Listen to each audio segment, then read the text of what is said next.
बात करते हैं आईटी कंपनियों के तिमाही नतीजों के, और हमारे साथ इंडिया की सबसे बड़ी आईटी कंपनी टीसीएस के टॉप मैनेजमेंट मौजूद है। बात करते हैं कि क्वार्टर गॉन बाय कैसा रहा, 2023 को लेकर के क्या उम्मीदें रखनी चाहिए। मार्केट में एक प्रकार का जो भय आ रखा है कि भाई ग्लोबल इकोनॉमीज में जब धीमापन आता है उसका सीधा असर इंडियन आईटी कंपनीज पर पड़ेगा। क्या यह हकीकत है या क्या यह इस बात को लेकर के हमें चिंतित होना चाहिए? इस चर्चा को आगे बढ़ाते हैं। हमारे साथ समीर साहब और नंद जी मौजूद हैं। आप दोनों को सबसे पहले ईटीना स्वदेश की तरफ से 2023 के लिए बहुत बहुत शुभकामनाएं। Happy new year to you. Happy new year Nikunj. अब मैं एक हम लोग अक्सर प्रेस में बॉडी लैंग्वेज देखते हैं, तो आपकी बॉडी लैंग्वेज को देख करके मुझे क्या अंदाजा लगाना चाहिए? आप बताइए, आपने बॉडी लैंग्वेज देखी है? कैसा रहा quarter gone by? Glass half full या ग्लास हाफ एम्प्टी? अच्छी खबर भी है, बुरी खबर भी है। पहले मैं आपसे समझना चाहता हूं, फिर हम आगे चर्चा को बढ़ाते हैं। आई थिंक लास्ट क्वार्टर अगर हम देखें, यूजुअली सीजनली वीक क्वार्टर होता है, उसको मद्देनजर रखते हुए हमारा क्वार्टर काफ़ी अच्छा रहा है। हमने 13.5% का ईयर ऑन ईयर ग्रोथ किया है। ग्रोथ काफ़ी ब्रॉड बेस्ड रहा है और एक इम्पॉर्टेंट माइलस्टोन भी अचीव किया। हमारे तिमाही के जो रेवेन्यूज़ है वो $7 बिलियन क्रॉस कर दिए है। सो हम एक क्वार्टर में $7 बिलियन का डॉलर रेवेन्यूज़ आ रहे हैं। जोग्राफी वाइज देखें तो यूके और as well as US geographies के revenues sequentially year on year 15.4% रहे हैं। यूरोप में थोड़ा स्लो डाउन देखा जा रहा है और वो जैसे हम आगे बढ़े हमारा एक्सपेक्टेशन है वो स्लो डाउन रहेगा। तो आपको क्या लगता है, ये मैं शायद दर्शकों के बिहाफ में सवाल पूछ रहा हूँ क्योंकि आईटी स्टॉक्स को पिछले एक साल में काफ़ी मार पड़ी है। सबका ये मानना है कि जब ग्लोबल इकोनॉमीज में गहमा गहमी होती है तो उसका सीधा प्रभाव आईटी आउटसोर्सिंग पे पड़ता है। 2000 में हमने देखा, 2008 में हमने देखा, अब हम रिसेशन की बात कर रहे हैं। तो आपको क्या लगता है, आपका जो बिजनेस मॉडल है उसके अंदर स्लो डाउन आ सकता है? हमारा जो ट्विन इंजन स्ट्रेटेजी है जो फोकस करता है growth and transformation as well as cost and optimisation, हमें लगता है कि उसके नज़रिए अगर ओवरऑल स्लो डाउन आए भी तो customers will start focusing on cost optimisation. ग्राहक चाहेंगे कि उनका ओवरऑल वो ज़्यादा अचीव कर सके using the same cost and उस दरमियान जो वेंडर कंसोलिडेशन डील्स है या कॉस्ट टेकआउट डील्स है वो उसका इंक्रीज होना चाहिए एंड हम स्ट्रक्चरली वेल प्लेस्ड है उन डीलों में पार्टिसिपेट करें। ऐसा भी हो सकता है कि आप बोल रहे हैं कि नॉर्थ अमेरिका ठीक है, यूरोप खराब है, मगर अगली बार आप बोले जी नॉर्थ अमेरिका ठीक था और यूरोप और खराब हो चुका है।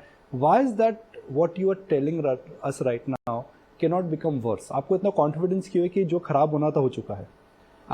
ऐसा हो सकता है, बट जिस तरह से हम देख रहे हैं ओवरऑल अगर यूएस जो इंटरेस्ट रेट्स हाइक हुए हैं, जो inflation it has gone through right, उसके बावजूद इकोनॉमी में सेंस ऑफ स्ट्रांगनेस है।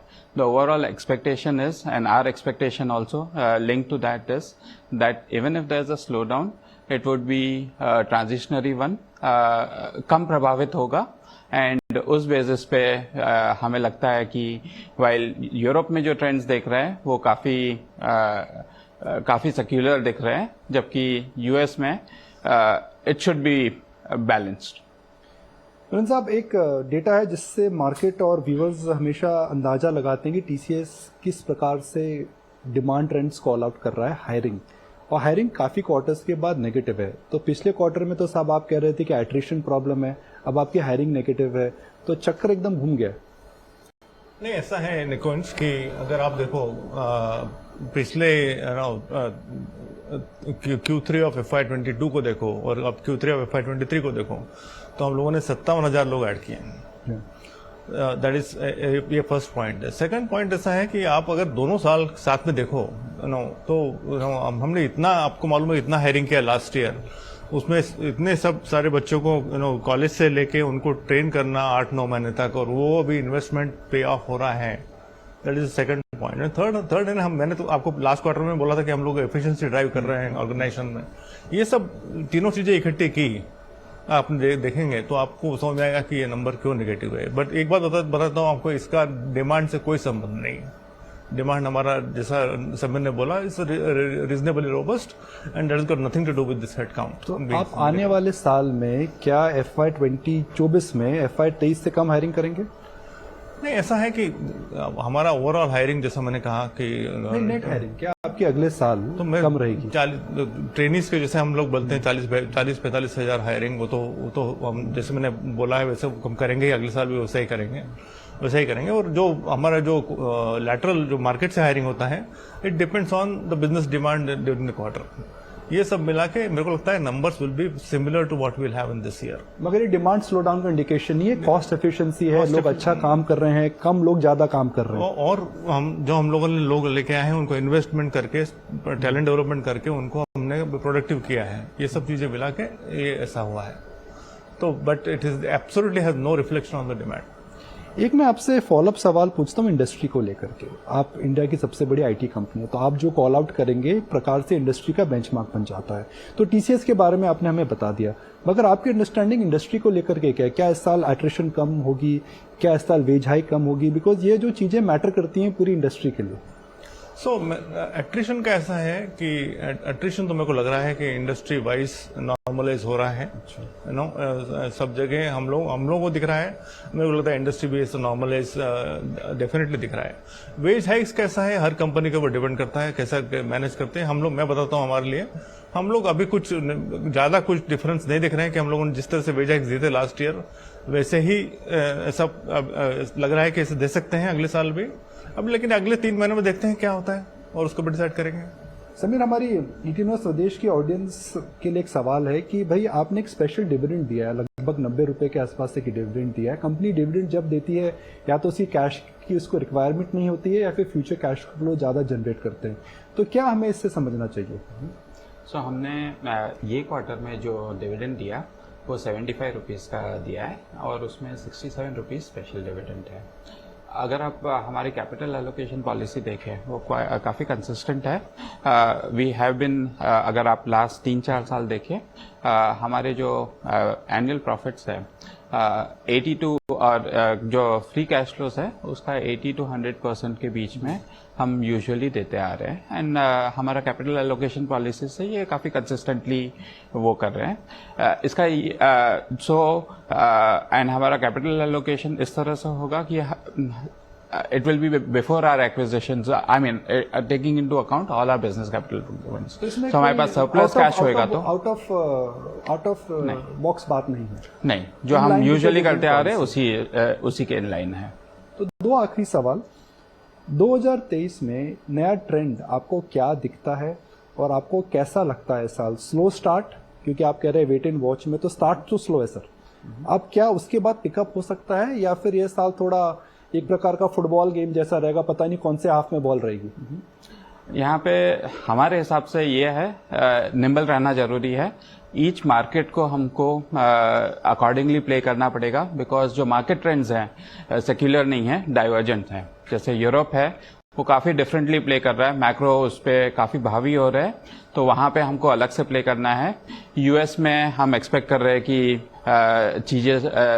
चीज़ों में सुधार आएगा, जबकि UK में जबकि मैक्रो अच्छे नहीं है उसके बावजूद डिसीजन मेकिंग काफ़ी कंसिस्टेंट है एंड डिमांड रोबस्ट दिख रही है। पिछली बार आपने बोला ऑल इज वेल, अब मैं आपसे दोबारा सवाल पूछता हूँ, all was well, all is well या all will become well? Hopefully all will remain well. So all is not well? Hopefully all will remain well. Yes.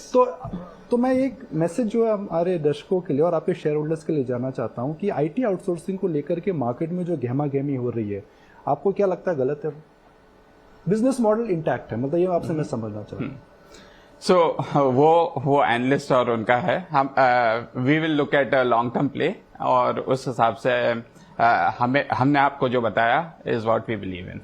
TCS grow कर रहा है, आपके business processes, models, product offering बेहतरीन है, highest margin industry में 25 के आसपास मार्जिन है, मगर आपको क्या लगता है कि एक टफ ईयर रहेगा इंडस्ट्री के लिए? To start with there is caution, we will have to wait and watch. आप कॉशन वर्ड बड़ा यूज कर रहे हैं। ये थोड़ा चेंज है सर वैसे, आपने last time excitement word use करा था, तो कॉशन यूज कर रहे हो।